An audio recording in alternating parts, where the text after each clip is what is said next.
To review, ligand binds receptor tyrosine kinase, activates it, which means phosphotyrosines are present on the cytoplasmic domain, which recruit SH2-containing proteins, which in this case is an adapter that links an SH2 to one or more SH3 domains that in this case are recognized by the proline-rich region of RAS-GEF, and that leads to the activation of RAS by the standard guanine nucleotide exchange reaction. Your book has a nice section describing how fast this process is and how that means that downstream processes like the MAP kinase pathway that we're going to get to in just a minute are required in order to prolong that response. And the reason for the rapidity of this reaction, which in going from binding of the ligand all the way through to activated RAS, that's measured in minutes, so that RAS GTP might peak in 2 minutes and be gone by 5 minutes. The reason for the rapidity is the inhibitory responses that pretty much kick in immediately. And as I've said before, for every kinase, you should be aware of the corresponding phosphatase that would remove that phosphate group, for example, and lead to the dissociation of all of these things that were associated with the activation in the first place, so that once the phosphates are gone, so is the adapter protein, and then so is the GEF. And that leaves you with the absence of any stimulus that leads to the activation of RAS. Furthermore, there is a very active GAP protein that does this, that triggers the activation of that GTPase activity of RAS, which is a fast activity once it has been activated by the RAS-GAP, and that further limits the response, or essentially turns off active RAS. So that leaves us with the downstream processes that are required to keep this thing going, and they're shown in this diagram, figure 1549. So what happens first is the bumping into each other of the active RAS and the first of 3 tyrosine or protein kinases, let's call them, in a sequence. That first protein is called RAF, or for reasons that are going to be obvious pretty soon, MAP kinase, or MAPK. So this is not a phosphorylation reaction. This is a protein-protein interaction that causes a conformational change that activates a kinase, a tyrosine kinase whose substrate is MEK, a MAPK, MAP kinase. The phosphorylation of MEK activates it in the sense that its kinase activity and ability to recognize its substrate is activated. Its substrate is ERK, and ERK is the MAP kinase that lends the name to the pathway. What activated MAP kinase does, ERK in particular, is phosphorylate other proteins and trigger what very often are major developmental decisions by the cell, one of the key ones being the decision to divide, to kick into the cell cycle. So that process, because of its seriousness, gives you some indication of how this pathway has got to get it right and has got to be regulated. So among the regulatory phenomena associated with that is the MAPK itself, MEK, which is unusual among protein kinases in that it is both a serine, threonine, and tyrosine kinase. And it's believed that the significance of that is that it can lay a very precise pattern of phosphates on its preferred substrate, ERK, and that pattern of serine phosphorylation, tyrosine phosphorylation, particularly threonine phosphorylation, is required in order to activate it. And therefore, some random protein kinase is not likely to accidentally trigger the cell cycle or something like that. So it's a way to add quality control to this pathway. So there are multiple ways of regulating this pathway, as is typically the case with multiple step processes. And the first is related to what we've been talking about all along. For every kinase, there's a phosphatase that would potentially remove the phosphate group that triggered the activation, for example, of MAP kinase in the first place.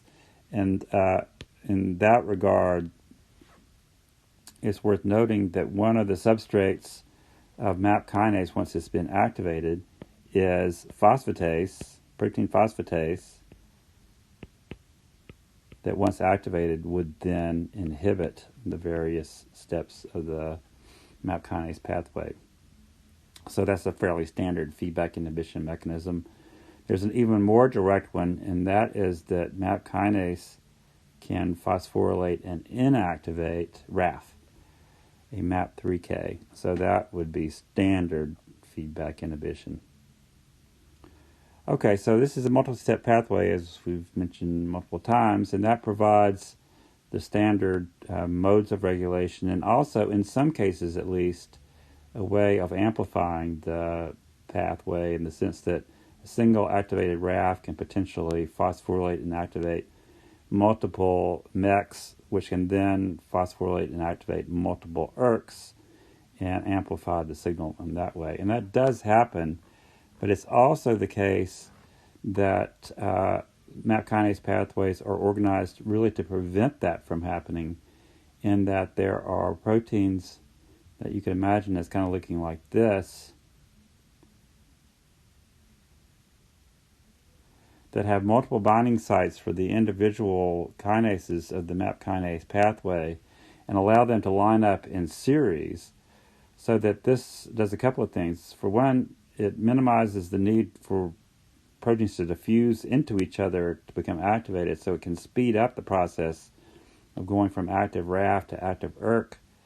But it does prevent the amplification, because here's one protein activating one and only one protein downstream. So there are advantages, and I don't know that you would consider it a disadvantage, but there are consequences to having these scaffold proteins. So some MAP kinase pathways use them and some don't, but they are definitely a common component to MAP kinase pathways in eukaryotic cells. And before leaving this pathway, I should point out that the components of this pathway tend to be some of the major genes whose mutations lead to cancer. So that's definitely true of RAS. Somewhat less true of RAF, but definitely true of it as well. RAF has been a major target for chemotherapy. RAS has too, it just has not worked. It's just not a very good, it's very difficult to inhibit it with drugs. RAF has been a much more promising drug target up to this point.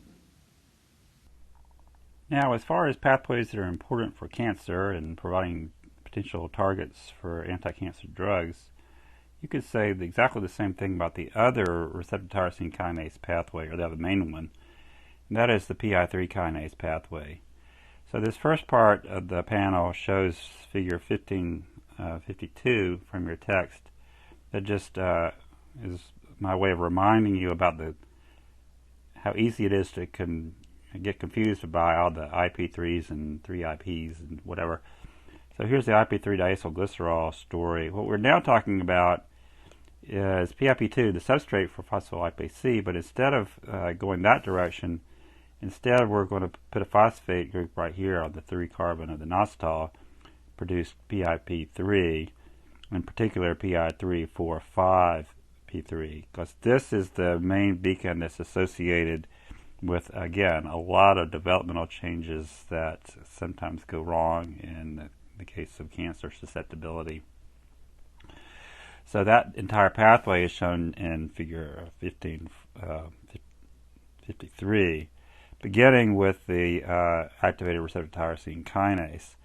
This is one part of the importance of the PI3 kinase pathway, and the reason that I say that is because we're talking about one particular signal activating the kinase. So this panel is really about survival with respect to the PI3 kinase pathway, but we'll talk about other fates as well using the same figure. First of all, the catalytic mechanism that's stimulated ultimately by the tyrosine phosphates here is that formation of PIP3, and the enzyme that does that has an SH2 on it and is called PI3 kinase. So it's recruited to the membrane basically by that phosphorylated tyrosine or those of the receptor where it catalyzes that reaction. The significance of that is now that you have a lipid that serves as the recruitment device for two other proteins that are going to be very important in the overall pathway. Those proteins are shown here as containing something that's referred to as a pH domain. That stands for plextrin homology, and it indicates that this domain is also found on the protein plextrin. These proteins are much more famous for having the pH domains, and when they are recruited, that is meaning when there is PIP3 on the membrane, then there is activation through phosphorylation of yet another important protein kinase called AKT. So in the inactive form, it's floating around in the cytoplasm, looking for, you could think of PIP3, which isn't there, but if it's there, then it will bind and become phosphorylated indirectly through the phosphorylation by one of the subunits of the active complex, PDK1, and also by mTOR in complex 2, which phosphorylates at a different location. This mTOR concept is the same core subunits that were involved in autophagy in a previous lecture. There is another complex that we're going to invoke in just a few minutes or less. But in any case, the combined activation of PDK1 and mTOR leads to the phosphorylation and therefore activation of AKT, which then migrates into the cytoplasm and phosphorylates many targets that are associated with survival. That's one of the things that's shown here, and cell growth and proliferation. So we'll do this one first.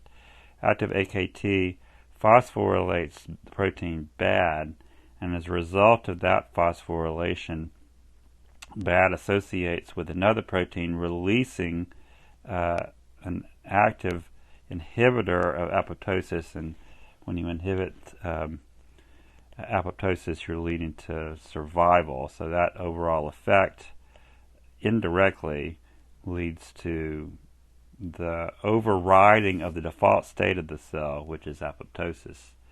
Now, if we don't restrict ourselves just to survival and talk about all of the things that an active AKT will do, then things get complicated very quickly, and one way to complicate them very quickly is to indicate that one of the main activities associated with the active AKT is activating the other mTOR complex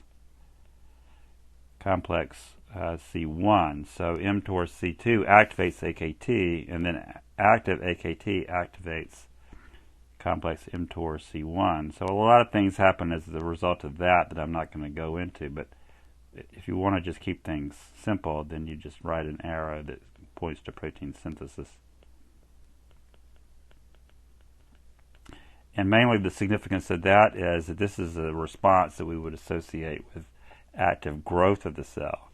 So now we're talking about a protein kinase that inhibits apoptosis and therefore is pro-survival and is pro-protein synthesis, so it's stimulating growth and maintenance of survival, and those are important.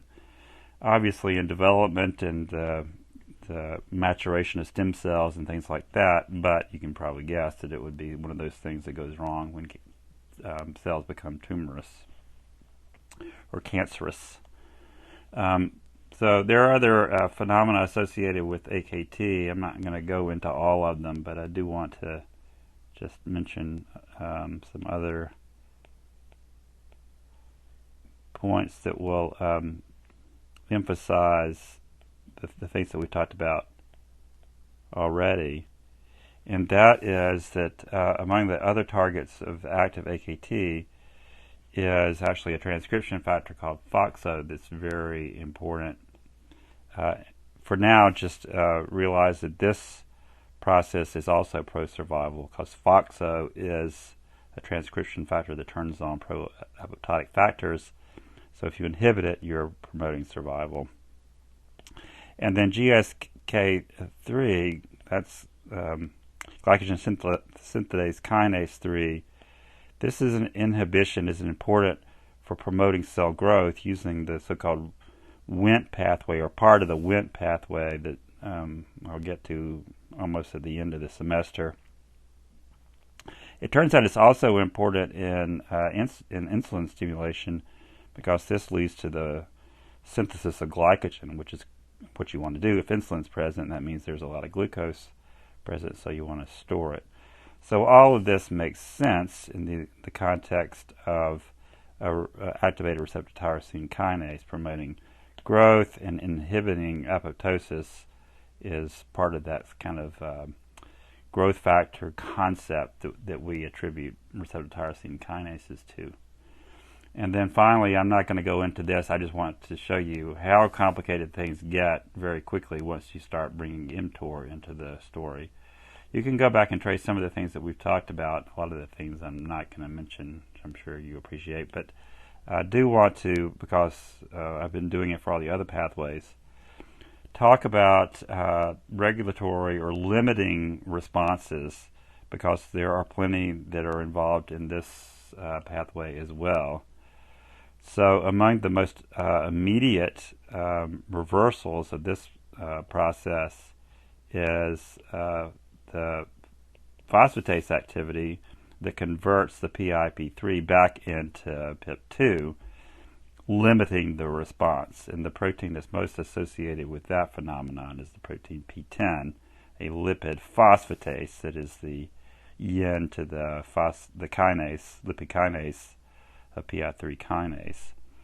And then, as I'm sure you could guess, AKT is active as a result of phosphorylation, so there are going to be phosphatases that act on this one as well.